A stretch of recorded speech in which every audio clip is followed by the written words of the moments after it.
found it fascinating and engaging almost to a fault, because I would go home and I wouldn't be able to disengage, and I would be, my mind would be going a million miles a minute, and I wouldn't be able to sleep because I kept thinking about all these problems. So I was totally immersed. And yeah, it was definitely frustrating at times, but it's also really exciting to actually be able to sit with those problems and sit with a group of people who are seeing the same things and realize that we can come up with solutions so long as we're being really honest with ourselves and we are fully immersing and getting all the data that we need in order to eventually synthesize and then actually ideate in a way that is helpful and fruitful.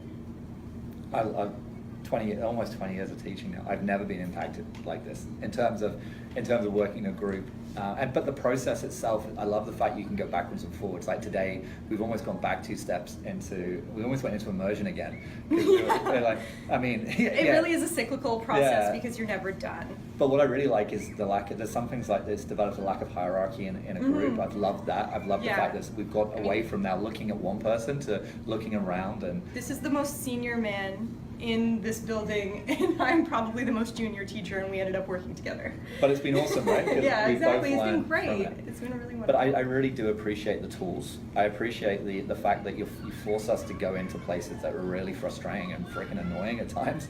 Like that has been, for me, I've had quiet anger that's lasted for days that I just had to break through and get through. But that anger has come up some really cool ideas and also self-reflection on myself as a leader. I've been like, Jesus, am I actually any good at this? and then you, but no, it's not even that. It's about self-reflection in a really messy, annoying freaking process, which I love. I absolutely love. Like I said to you, it's blowing my mind, and it's still blowing my mind. And it really does force you to change the way that you think and change the way that you work.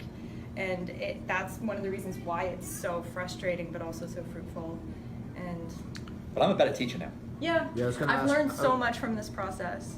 About myself as a teacher, about how I work with others, about pedagogy in general, and then also about the need to, shelf things sometimes and hold ideas lightly and not take work personally. But for me, it's also about getting the kids to be uncomfortable.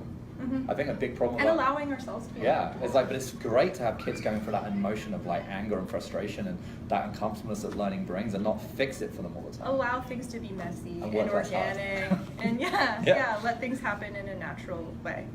But no, it has changed me fundamentally. Like I'm not just saying that; it really has, and that's pretty cool for being around in education for a while to get that fundamental shift. For me, is like, I didn't think that would happen. If I'm honest, I thought it'd be another thing that I'm just doing, and I'll agree with bits of it, but I fundamentally feel different. Yeah, it looks like we're actually going to be able to implement positive change.